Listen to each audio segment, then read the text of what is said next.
Hello YouTube, and welcome to this brand new hypertrophy program. And this time, it's a push-pull leg. A template I've never used before, and one that I know a lot of you guys were waiting for because it is widely popular amongst lifters for good reasons. You know, push-pull leg has a bad reputation for some reason in some lifting circles, and I believe that most of it is completely unwarranted. So, today I'm going to give you a 6 days a week push-pull day program that is based off of the physique of the Doom Slayer, the Doom guy. Another thing that you guys have been requesting a ton. Apparently, it's a character that many people like a lot, and a lot of you want to resemble him. And I think that is a great goal. So I want to make sure I help you get to that dream physique. So here is what we're going to do. First, we're going to talk about push-pull leg for a bit. Because as I said, it has a bad reputation. And I think that while some of the things that people say about it is correct, a lot of it is also completely untrue, and mostly due to people who don't know how to program a push-pull leg. So a big part of this video, the first half at least, will be talking about it and helping you guys dodge bad push-pull leg practices and embrace the ones that will make you bigger. So let's talk about the strong suits of this template first and foremost. One, the frequency is excellent. You can run it 3 times a week, you can run it 6 times a week, this is what we're going to do today, which allows for a lot of volume, but also very steady progression, because you train the movement patterns a lot throughout the week. So the workload is also very high. Some people, and we'll get to that later, struggle with that. They burn out on push-pull leg. But there is a way to get the best of both worlds. There is a way to abuse the frequency so as to grow extremely fast while never actually getting to a point where you accumulate too much fatigue. Then we also have the fact that you can really maximize recovery with a push-pull leg because you can hit each muscle group 2 times a week, and if you know what you're doing, it is very easy to stay fresh and to actually never get into a point where you suffer in terms of performance. And then the last strong point, and really the thing that makes push-pull leg so attractive in the eyes of many, is the synergistic nature of the split. Because since you're going to program based on the function of the muscle and the movement pattern, and not the muscle itself, like a bro split for example, it makes it very easy to have days with a ton of compound movements that make sense. If you pick something like randomly like chest and legs, chest and legs makes no sense. There's no synergy in this. Some asshole came up with it because it fit his bro split. But with push-pull legs, you'll never run into that type of issue because you'll do pull. And every movement that includes a pulling motion will work synergistically. So now you already know the muscles you want to train, most likely back and biceps. So this makes a lot of sense. But it also comes with a ton of issues. And that is the issues that people bring up when they say push-pull legs is bad. In my opinion, it's not push-pull leg that's the issue, it's what people did with it, because push-pull leg has a reputation for being strength-centric. Usually when people promote strength programs, they'll always push-pull legs.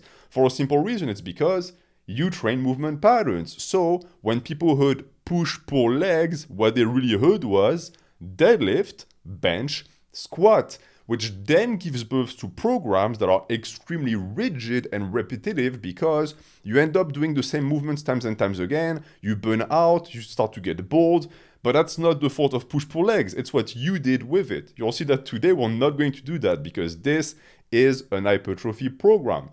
Then another complaint is the lack of arm work. Yes, most push-pull leg programs over-focus on compounds and there's not enough isolation for the arms, which leads to unbalanced physiques. But guess what? Again, it's because people turn push-pull legs into a strength training template where you just spam compound. So of course you're going to run into problems. You'll see with this program that it's very easy to add isolation work, a lot of it within a push-pull leg if you know what you're doing. And then the last problem is the poor recovery because since you train 6 times a week, you don't have rest days or much rest days at all. And it can lead to a cycle where you end up doing so much that to preserve yourself, to not die in the gym, you have to train with low intensity so as to be able to keep going the next day. That is poor planning. It is poor frequency scheduling. As long as you know what you're doing with the movements and you rotate the movement patterns effectively, none of that is going to happen. You're going to be able to train like a tank in the gym, recover perfectly, and do it every single day. So here is what I propose to fix these issues. To fix the rigid and repetitive nature of the push-pull leg, I'm creating mirror days. So you'll get 6 days, but in reality, there are 3 days mirrored. So they are exactly the same in terms of muscle activation, but with different movements, which helps alleviate boredom and alleviate overuse injuries. You'll see that I'm pushing this principle very far because, and it's something I'm going to explain later, I'm also going to include mirror sets and lifts. So a lot of things will be interchangeable. This program is highly flexible in nature. Then, to make sure that we don't end up with spaghetti arms, to include as much arm work as possible, I'm going to strategically position isolation lifts throughout the program with compound movements to maximize recovery. So we're going to still do a push-pull leg, but you'll see that there are tricks and hacks to utilize so as to make sure that every day is actually packed full of isolation. Because you understand that isolations are less fatiguing than compounds, so it's much easier to include. And then, to take care of the recovery problem and the frequency problem, to make sure we're always intense, I'm going to have you alternate between movement patterns so as to be able to train as fresh as possible with minimal rest days. I think that if you run a push-pull legs, you want to be training 6 times a week-ish. That's the point of the program. If you wanted more recovery, you do a full body. So I'll show you how it's possible to train every single day and still recover perfectly. So as I said, this is 6 times a week. The program is optimized for someone who trains 6 times a week, meaning that you already have to have some level of work capacity or high recovery. This is not for someone who's new to the gym or new to the movements I'm going to present. It's for intermediate and advanced lifters. If you want something more adapted to a novice, check my Ultimate Hypertrophy programs. They're much more generalistic and much easier for you to run. With this template, you'll be able to do either push-pull leg rest or push-pull leg rest. It's up to you. I think it's possible because I made it that way that you can train 6 times in a row. But let's say your recovery is struggling for some reason 1 week. It's perfectly okay to take a rest day after the first cycle. You could also, if you wanted, take those first 3 days of the push-pull leg and say, okay, that's what I'm going to run as a novice early intermediate program, but again, the program is not optimized for that. If you really want a 3 times a week split, you check the description. I have actually made a full body program that is going to suit your needs much more efficiently. The program in itself is very easy to run. It's not complicated at all. The only subtlety is that you're going to have to understand the concept of mirror days and how the interchangeable nature of the lifts function, and how to progress using these variations and the double progression scheme. Because if you don't understand it, you might be spinning your wheels. It's fairly possible. But the good thing is that, one, I'll give you examples throughout the video and I'll show you on screen what I mean. And on top of that, I already made a video that explains exactly this training philosophy and the progression scheme. It's in the description. It's the Ultimate Hypertrophy method. Super simple stuff with a ton of descriptive pictures on the screen. If you feel lost with this program and you want to make sure that you know how to run it properly, please check out that video first. So, as the title indicates, this program is centered around the Doom Slayer physique. And if you don't know who that guy is, for some reason you clicked on the video because you wanted a push-pull leg program, it's fine. Doom guy is the protagonist of a video game, and the video game is called Doom. It's the Doom series. It's a first-person shooter. And the physique of the Doom guy is essentially a super soldier. So if you know Warhammer, he's kind of like a space marine. He has huge shoulders, huge chest, big yoke. He's just a fucking tank, essentially. This is not a video for people who want to be slim and skinny and all aesthetic and pretty. This is for people who want to run through fucking walls. And I believe that a push-pull leg is the ideal template to replicate that type of physique. So, based on what I see from Doom Guy, here are the priorities. Number one is shoulders, chest, and back. Non-negotiable. This is what we need first and foremost. These are the muscle groups that will receive the most amount of sets and the most intensity. This is what we focus on. Then, second priority is biceps, triceps, and forearms, because Doom Guy has massive arms. But you'll see that the reason why I'm pushing these priorities so high is because, as we've seen, push-pull leg struggles with including isolations. So making these a priority is also a smart way to make sure that compounds don't end up devouring the entire program and just burying you into fatigue. Then the third priority is posterior chain, so hamstrings and glutes and lower back, abs and neck.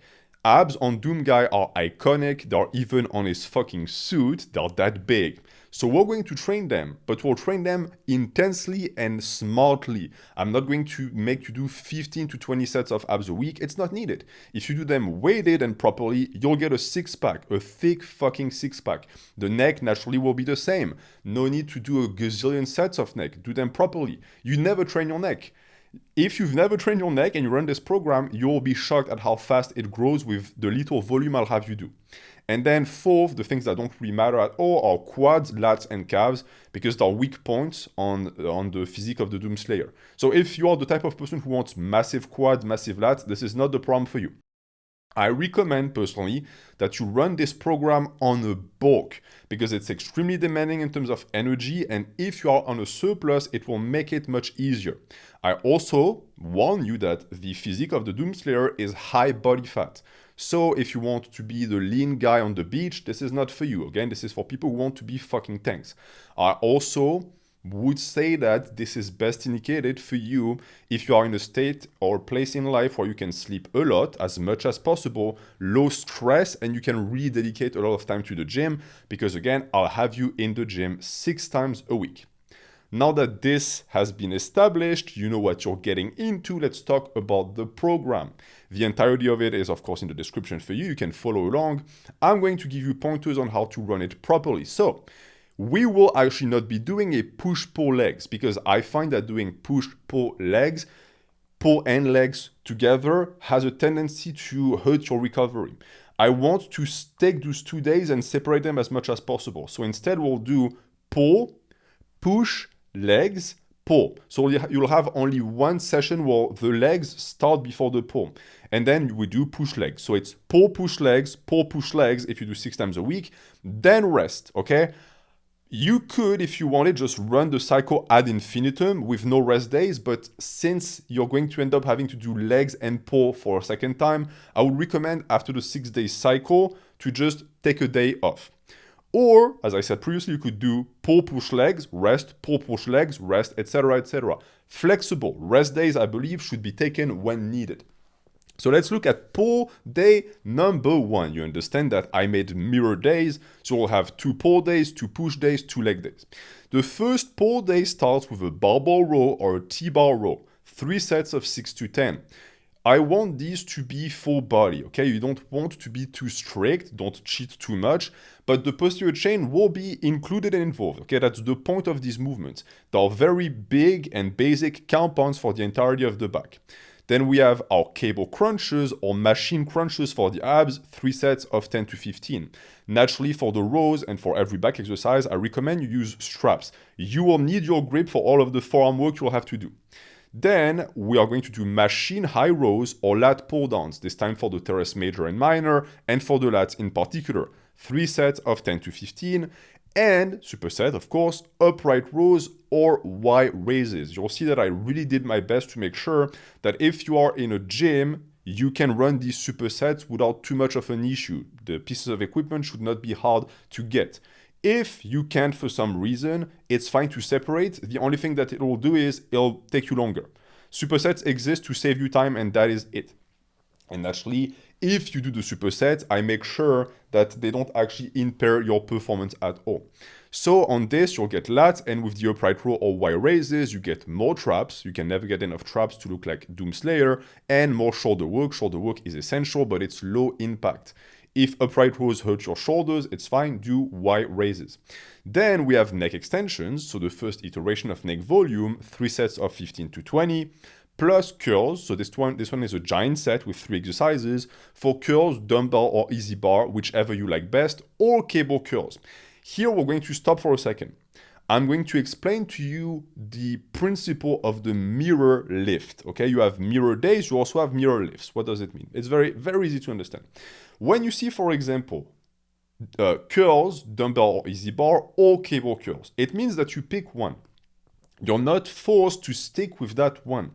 But when you get started with the program, I recommend you do. So you pick one, and that will be the exercise you'll do for pull 1, okay?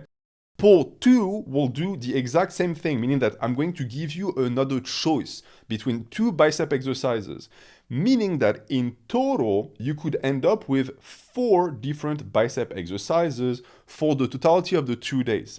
That's a lot of variations. You could get to a point where you need these variations to keep progressing. I recommend you only start implementing these new lifts if needed. If you can stick to only 2, stick to only 2. If you could stick to only 1, you would, but this is an intermediate program, and at the stage of the intermediate lifter, you should already have more than 1 lift per muscle group. So this is the logic in it. I'm going to place some illustrations on the screen to help you understand, but this is a very simple concept, okay? And then we finish that set with farmer's carries, 3 sets of 30 meters, or shrugs. So this is here for the people who have more energy at the end of the day, and you feel like you still want to move heavy shit, farmer carries. If you're tired, hey, shrugs are time-tested, and they'll build your traps and your yokes. So you pick, and the shrugs will be 3 sets of 10 to 15, dumbbell or barbell. Then we have push 1. For push 1, we are going to start with dips or bench press. You pick the lift that you prefer. Again, you could be doing both if you wanted. I recommend you start with only one. You get really good at it. 3 sets of 6 to 10. And we superset that with some real delt rows or reverse pec deck. More upper back work, more traps, but also more real delts. You will find that your performance should not suffer too much from starting with a press. It would be different if these movements were for the front delts, but they're not. They're for the real delt. 3 sets of 10 to 15. This is our big horizontal press that takes care of the entirety of the chest. Then we move on to a vertical press to target the shoulders. AD press or military press. Depends on what you prefer. Do you like to do your presses seated or standing? 4 sets of 8 to 12. And we superset that with hammer curls or reverse curls. Likewise, a choice to make. Do you want more biceps? Do you want more brachioradialis? You'll pick the lift that aligns best with what you need. The program is flexible. 4 sets of 8 to 12 as well.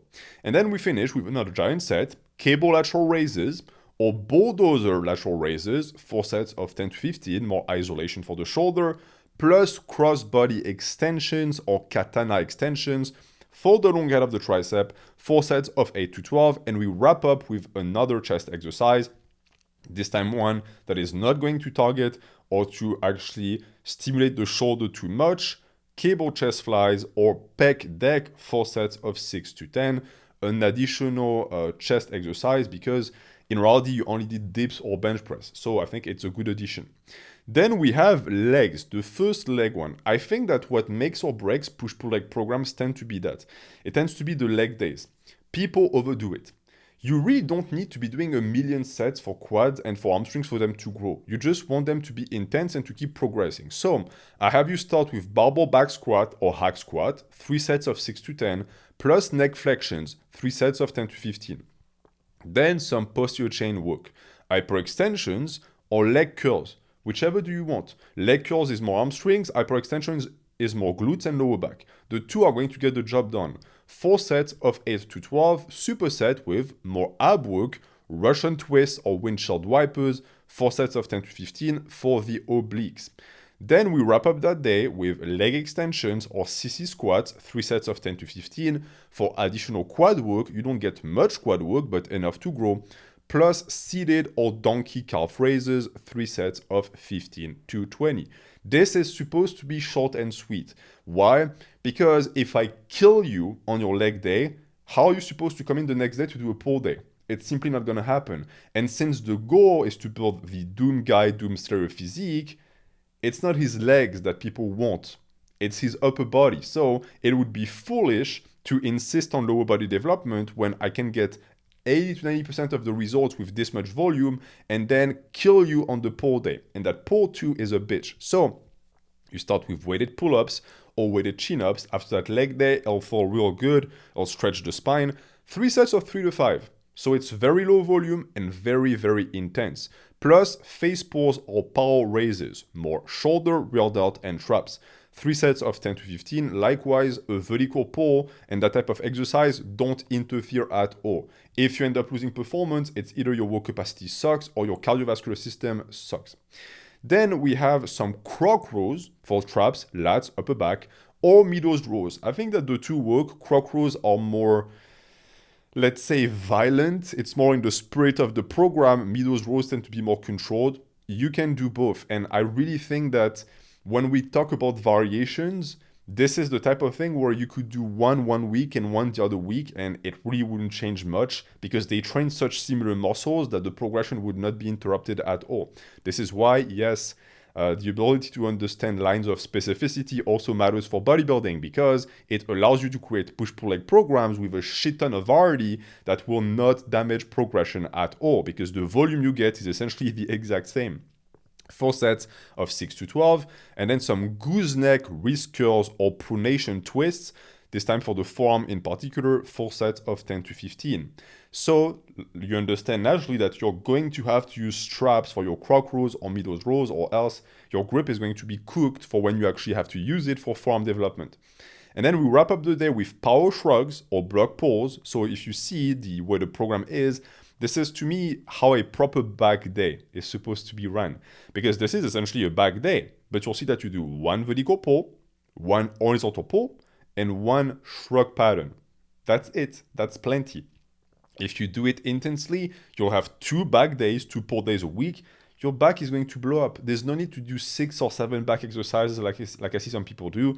That's bro split type shit. It is garbage. So you do your shrugs and then you do preacher curls, dumbbell or easy bar, whichever you like best, or incline curls. You pick. And the rep range is interesting here. 3 sets of 6 to 12. Why? Because these are exercises that are very easy to plateau on if you never allow yourself to taste intensity. What I mean is this. You could get stuck with incline curls for the same weight for weeks at a time because you never allow yourself to go low enough to pick up heavier dumbbells. If you did, you'll see your progression skyrocket. So by giving you a very wide range of progression, 6 to 12, you'll find that when you go back to 6, it's much easier to go up in weight and to actually get these reps, which allows you to then build up to 12, clear the rep range, and then go on.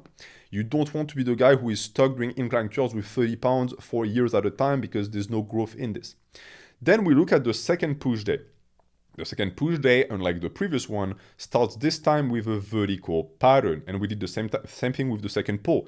The first pull day opened with an horizontal pull. The second one opened with a vertical pull. Why do I do this? So as to switch the priority of the movements. So as to make sure that the intensity is spread out equally. That way you don't always favor the same pattern. Every pattern is given priority at least once in the week. So you'll do incline press with a dumbbell or barbells, your preference, or incline Smith press, 3 sets of 8 to 12. And we superset that with neck flexions or extensions, whichever you want. It's the third iteration of volume for the neck. You pick the one that you want to develop most, 3 sets of 10 to 15.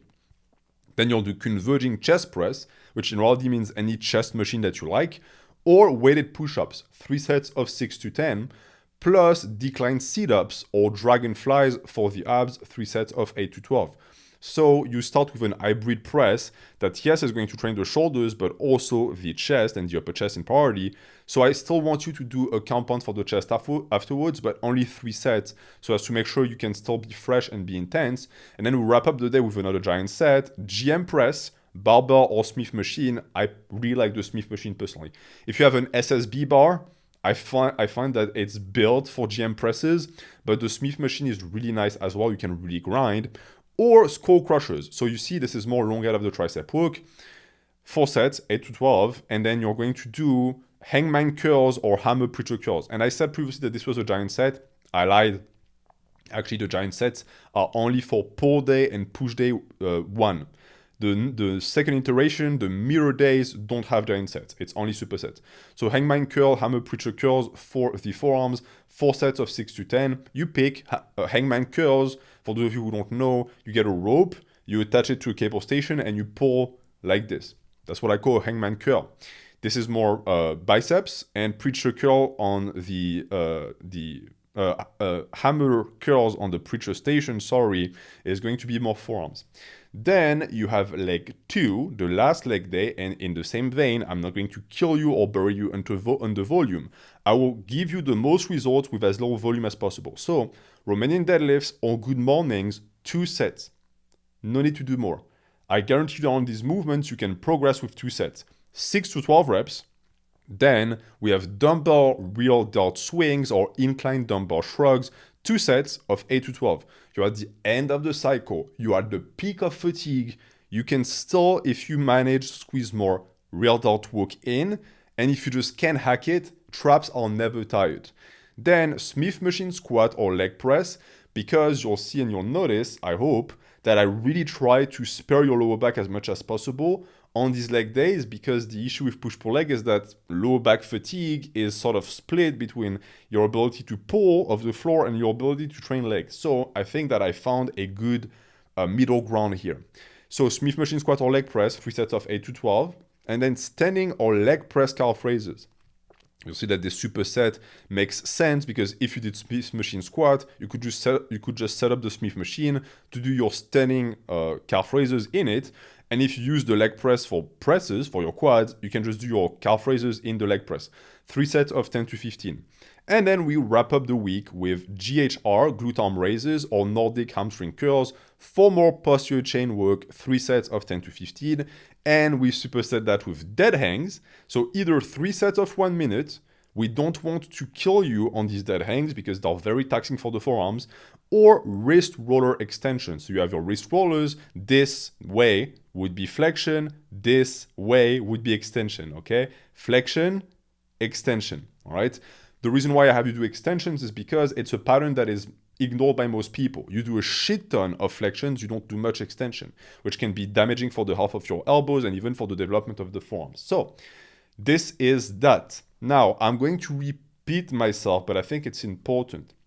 Let us take a look at the program again together. On pull 1, let's say you go in on pull 1, and you have to pick between barbell row or T-bar row. Okay, you pick barbell row, great. Then you're going to you're going to come in again 3 days later for pull 2, and you have to pick weighted pull-ups or chin-ups. You say pull-ups, okay, great. You picked your 2 lifts, right? You have barbell row and weighted pull-ups. I would say at the start that you stick to these movements, but at some point you might come in and say, okay, let's say I plateaued on barbell row, or I want more variety. Let me do some T-bar rows. That's perfectly fine. The program is scheduled for that. Likewise for pull 2, you come in, you say, okay, no more pull-ups. I want to do chin-ups now. Great. The only thing I ask is that you do not do this as a result of frustration because of a plateau. Do not dodge hard reps just because you have to retake a set and you've integrated in your mind that it's bad to retake the same weight. No, it shows that your body is now fighting because that weight is very challenging. Keep pushing. Only get a variation if you really cannot break that plateau without the help of an additional lift for additional volume. And then with that in mind, you also have to understand that this does not mean that these movements are actually stuck on their specific days. So let's say on pull 1 you come in, yes, you can do barbell row or T-bar row, but you could also, if you wanted, pick an horizontal pull from pull 2 and do croc rows or meadows rows. So the lifts from pull 2 can be interchanged with the ones from pull 1 and vice versa. That is a bit more advanced, quote unquote. It's not complicated to do at all because you understand that they're on the same days. So they're mirror days, you just have to interchange them. But I would say refrain from doing that at the start when you're just getting started. The program is crafted in a way where you can just follow it at the start with no modifications, and it's going to be extremely effective. So if we take a look at how much volume you'll be doing on this program, for a week of training, for 6 days, you'll get 20 sets for back, so a lot of back work, 18 sets for shoulders, not counting horizontal presses, which is what I'll tell you to really pay close attention to the recovery and fatigue of the shoulder joint in particular, because if you start getting pain, the entire program is down the shitter. So you have to be very careful. I made sure that I don't just kill your rotator cuffs or your AC joint too much. All of it is isolation that is not really taxing for that specific articulation and for the ligaments of the shoulder, but still I want you to be careful. Then we have 13 sets for chest. I find that the chest, especially if you just use compound movements like we've done in this program, grows very well from limited sets if you're intense enough. Then 13 sets for biceps. In the same vein, the biceps are going to grow plentifully from that amount of sets.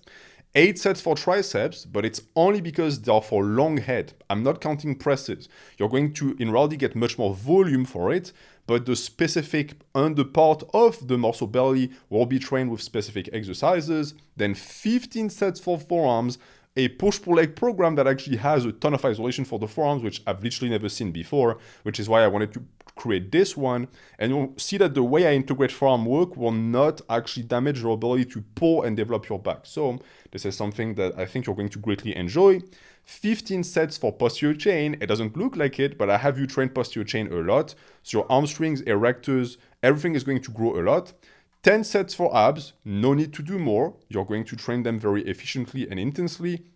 9 sets for neck, likewise, it's going to really grow if you're a pencil neck. If you've never isolated it on your novice program, expect serious growth from it.